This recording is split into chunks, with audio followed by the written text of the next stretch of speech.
കുന്നംകുളത്ത് സ്വകാര്യ ബസ് 5 വാഹനങ്ങളിലിടിച്ച് അപകടം, ഒരാൾ മരിച്ചു. 18 വയസ്സുള്ള റിയ ഫാത്തിമയാണ് മരിച്ചത്. 10 പേർക്ക് പരിക്കേറ്റു. ഇതിൽ ഒരാളുടെ നില ഗുരുതരമാണ്.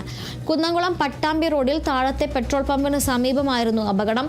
കുന്നംകുളം ഭാഗത്തേക്ക് വരികയായിരുന്ന നിയന്ത്രണം വിട്ട സ്വകാര്യ ബസ് 5 വാഹനങ്ങളിൽ ഇടിച്ചു കയറുകയായിരുന്നു. ഉച്ചയ്ക്ക് 2:15ഓടെയാണ് സംഭവം.